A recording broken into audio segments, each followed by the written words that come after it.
Hello Internet, welcome to Film Theory, the show that always carries flint and steel. So the time has come. A Minecraft movie is finally out, and people are going crazy for it. For real, this movie opened up to almost $300 million in its first weekend, and was the biggest box office opening of the year so far. Even bigger than the Barbie movie was a couple years back. This apparently came as a surprise to a bunch of the film industry, which, I gotta say, really? A movie based on one of the most important and highest selling video games ever that has been a key part to multiple generations of childhoods did well? Color me shocked, loyal theorists, just shocked. Being real though, this movie is absolutely benefiting from its place in the meme economy, because its stonks are just going up, up, up. We had Hero Brine, Lava Chicken, Flint and Steel, a Big Chungus, Unaliving, and of course, Chicken Jockey. Just invest now, friends, invest now. Tom and I actually went to see this together to maximize our theorist potential, and honestly, I had a much better time than I expected to. The movie wasn't made for me, and it was still fun, and the kids in my theater were just going insane at everything, and I just love seeing a new generation of moviegoers experiencing something like this in a theater again. That is what really matters. I honestly think that the cast knew that the script was,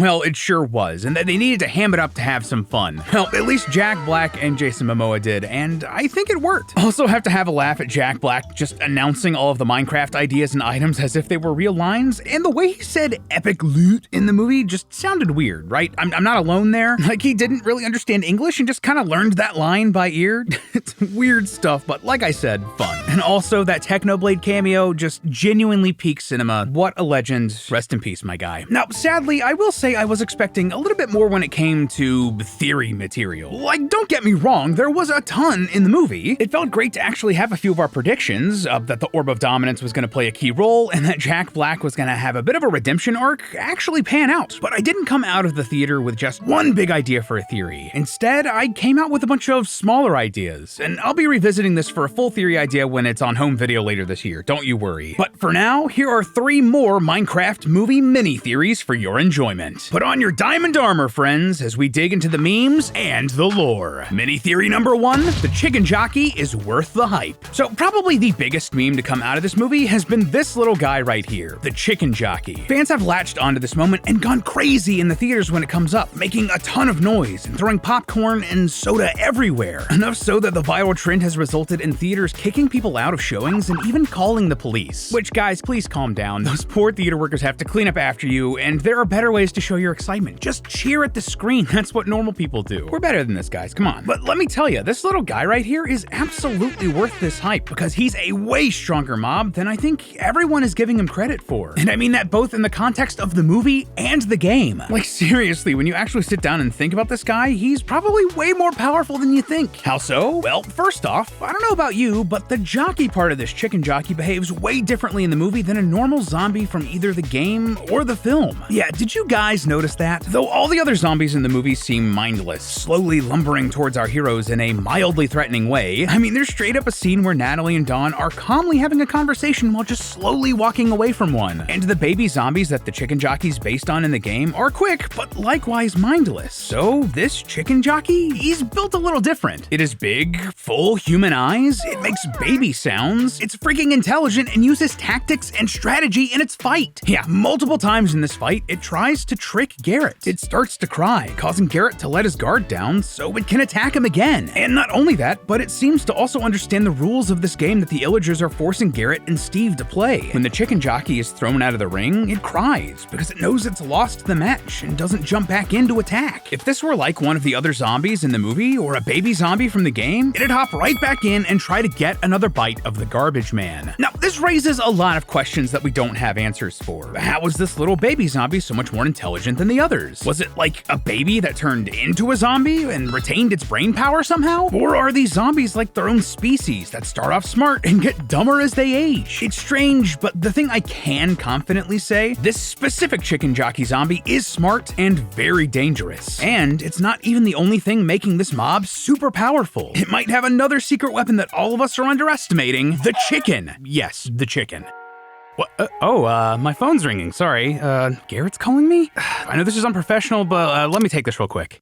Listen, Garrett, you can't keep calling me. I don't want to buy that Atari. How did you even get this number? Jeez, I know he's really struggling, but Garrett really needs to chill out with all the spam calls. But I know a way to stop him. I should really sign up for Incogni, the sponsor for today's theory. Tell me if this sounds familiar. You're super excited for the Minecraft movie and decide you want to dress up as the chicken jockey for the premiere. So you go online and start searching up details. No? Is that just me? Am I the only one who did that? Well, then all of a sudden your entire internet experience is just covered with ads for cheap Minecraft knockoff merch and crappy Halloween costumes. This happens because your data is being collected and sold by thousands of companies without you knowing or consenting to it. And this isn't just about your embarrassing cosplay aspirations. They can have your full name, email, home address, phone, and social security numbers. But thankfully, you have the right to demand that these companies delete your info. The only catch? Doing so is going to take forever if you want to do it by yourself. Thankfully, this is where Incogni comes in to save the day. Incogni will reach out to these companies for you, do all of the work, and request that these companies scrub your info from their databases. They'll get your info off the market and deal with any of the objections from those shady companies. At this point, you probably know about Incogni because I've talked about them before. They're long-running partners of the channel, and I've been using them for years. Last time we checked in January, they'd completed 389 takedown requests and saved me over 291 hours. But now, they've jumped all the way up to 488 requests and 366 hours saved. More than enough time for me to hop into my next 2-week Minecraft phase. If you want to keep your personal information private, you can get 60% off an annual plan by going to incogni.com/filmtheory and using code FILMTHEORY. That's incogni.com/FILMTHEORY, or just click the link in the description and use code FILMTHEORY to get 60% off an annual plan. Thanks again to Incogni for sponsoring this episode, and now, let's get back into the overworld. Now, that might sound like a bit of a joke, and I get it. Like, really? A chicken is gonna make this thing even more powerful? But just think about where else we see chickens in this film. You ever wonder what happens when you mix hot lava and chicken? Yeah, when Steve is showing the group the village he helped build, he presents a contraption that pours lava onto a chicken, resulting in a perfectly cooked, full chicken. My first thought after seeing this was, wait, is Jack Black really singing right now? Like, for real? My second thought after seeing this was that this was really cool. This is exactly the sort of things that players have created in the game for years. And the third thing I thought was, wait, isn't lava like really, really hot? Like burn you to ash and melt your bones hot? How heckin' strong is this chicken that all that happens is that it just becomes perfectly cooked? The temperature of molten lava ranges a bit, from about 700 to 1200 degrees Celsius. That's an insane 1300 to 2200 degrees Fahrenheit. Coming into close contact with something that hot for longer than just a moment or two could result in a lot of very bad, very painful things. The vaporization of all the water within the chicken's body, basically turning it all into steam, followed by the proteins within the chicken's muscles and skin denaturing. That basically means that the proteins all die and can start at temperatures as low as 140 degrees Fahrenheit, way lower than the temperature of the lava. What's more, organic matter like the fat inside of our animal bodies would ignite at 570 degrees Fahrenheit, around 300 Celsius, resulting in combustion. And at higher temperatures, above 750 degrees Fahrenheit or 400 Celsius, the proteins in our bones would undergo carbonization, which would leave behind nothing but an ash-like residue. Like, just to put things into perspective, to cook a chicken to perfection, according to the USDA, the internal temperature of the bird needs to reach 165 degrees Fahrenheit or about 74 degrees Celsius. And to get that crispy golden texture on the skin, it would take 45 minutes to 1.5 hours at 425 degrees Fahrenheit, 218 Celsius. Because this chicken is put directly into this lava, basically completely submerged in it for the 35 seconds it takes Jack Black to do his little song and dance? Well, I couldn't find exactly what would happen in my research. As it turns out, not a lot of people are running experiments that involve dipping a chicken completely in lava. It's less likely that it would come out a perfectly cooked chicken that's a bit too hot to eat right away, and more likely that it would be completely ruined, blackened, and ashy all over if it had any structure at all anymore. All of that's to say, while these Minecraft chickens aren't invincible or anything like that, they are built different and way stronger than you might think. So with all of that in mind, just think about this chicken jockey. The baby zombie itself seems more sentient than other similar mobs, and the chicken is stronger than any normal chicken we'd see here in the real world. This little monster is a menace and is absolutely worth the hype that everyone's been giving it in the theaters. Mini theory number 2, the team's secret superpowers. So in our previous video explaining how real-world science would not let you do the water bucket trick, I mentioned that I wanted to do a video going over all the ways these characters probably should die in this movie. But as I watched, I realized that it wasn't really gonna be that interesting. Why? Well, because the logic in this film and how it treats damage and death, even for a Minecraft movie, is weird to say the least. And the reason why was way more interesting to me. Characters get hit and hurt all the time in this movie. Henry almost gets his soul eaten by an Enderman, Steve gets hit in the head with the bucket nunchucks, and the garbage man, oh dude, he gets beat up the most. He falls down a mine shaft at the beginning of the movie, is attacked by the chicken jockey multiple times, and is hit by all of the booby traps in the mine. And in his first night in the overworld, my man is straight up next to a creeper when it explodes. So in-game, this situation right here would instantly kill you if you weren't wearing any armor. A creeper explosion deals 21.5 hearts worth of damage, way more than the max player health of 10 hearts. And even if we consider Garrett's leather jacket as a leather tunic, that only adds 2 hearts on top of those 10. Way less than the 21 plus a creeper could deal. Garrett should be dead here even before the movie gets started. And what's more, that's not even the only potentially fatal damage that Garrett has taken throughout the film. That big scene in Act 2 where the garbage man redeems himself, seemingly sacrificing himself on the bridge full of piglins so that Steve and Henry can escape, would have as well. Several TNT blocks explode right here next to him and would have dealt way more than enough damage to kill him. Not to mention the fact that Garrett then fell off the bridge and had to use the water bucket trick again to survive. So something's up here. Despite the movie's reverence for Minecraft and its items and rules, these human characters seem to be breaking them. Is that because this was a kid's movie and they wanted to have some physical slapstick humor for Jack Black and Jason Momoa to have some fun and make silly noises as their stunt doubles get thrown around? I mean, yes, absolutely, that's 100% what happened. But we can look at other weird little aspects about the film that can give us a bit of a different explanation here, and it all points to one thing. These humans here in the overworld, yeah, they're immortal because they're in creative mode. So if you don't know, creative mode is one of the main ways to play Minecraft. It basically takes all of the survival parts of the game and removes them, allowing players to create anything that they can come up with.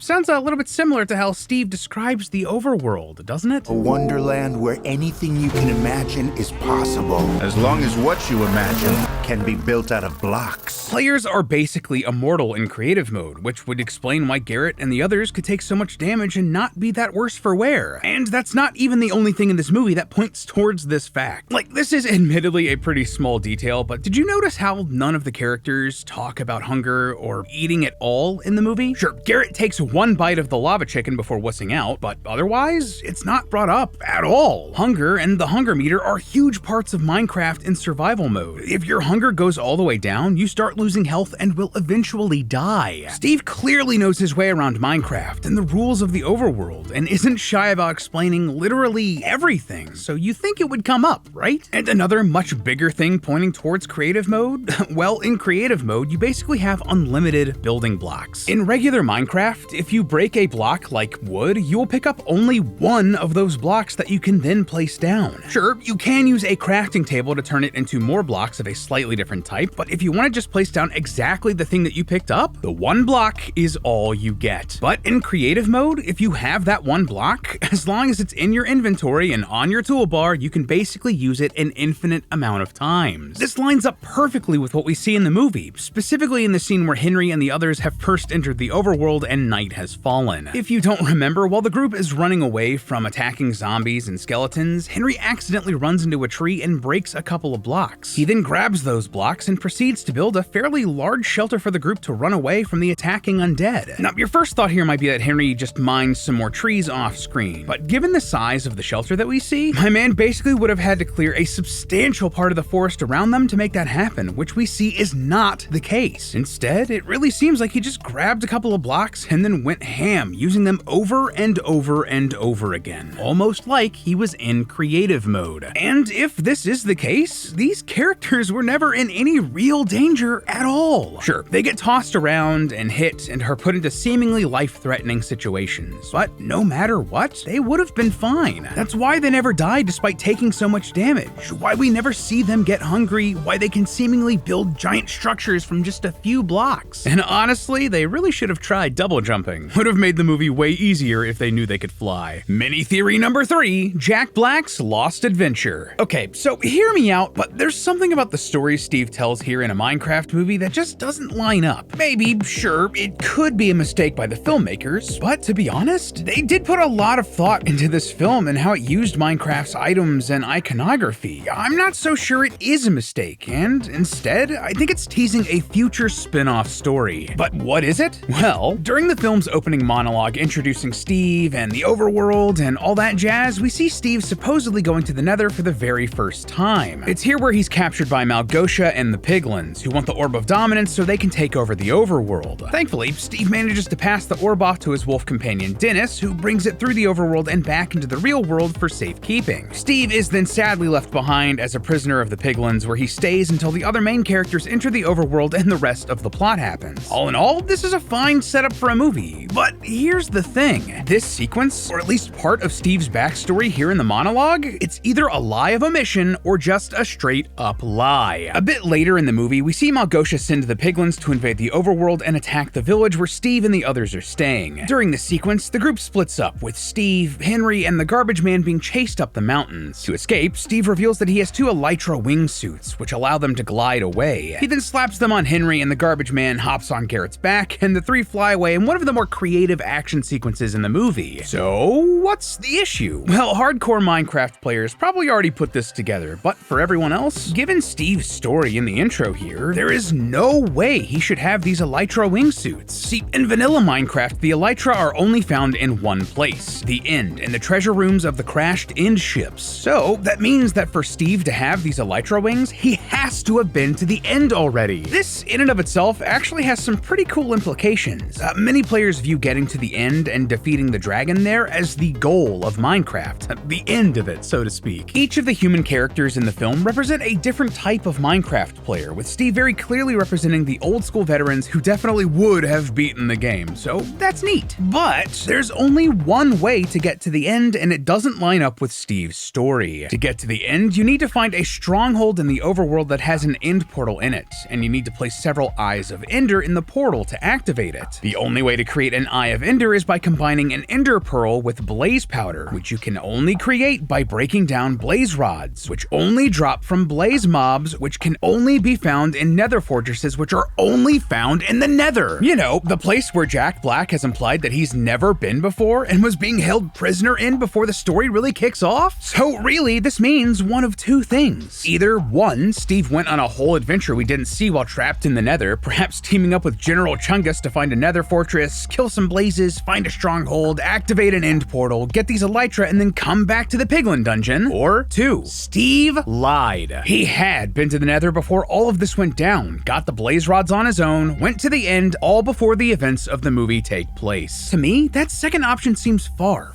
more likely, enough so that I'd bet my diamond stash on it. Throughout the film, Steve is presented as a pretty unreliable narrator. That's actually a big part of his character arc, lying to the other characters so he can be reunited with Dennis the Wolf, so it's honestly not even too far-fetched. In fact, now that a Minecraft movie has become such a smash success, you just know the execs at Legendary and Warner Brothers are looking at this film and wondering how they can milk it. What sequels and spin-offs can they possibly get out of it? Well, there's one for you right there. A perfect Jack Black goes to the Nether and the End adventure they could make a Max TV series out of, or use as the basis for the sequel that you just know is happening. The only real thing left to figure out is just exactly how Jack Black is gonna say Eye of Ender. But hey, that's just a theory. A film theory. And cut. Up next on Film Theory, Steve in a Minecraft movie should be dead. Yep, if we applied real-world science to just this one scene from the trailers, Minecraft Steve won't be yearning for the mines, he'll be yearning for his grave.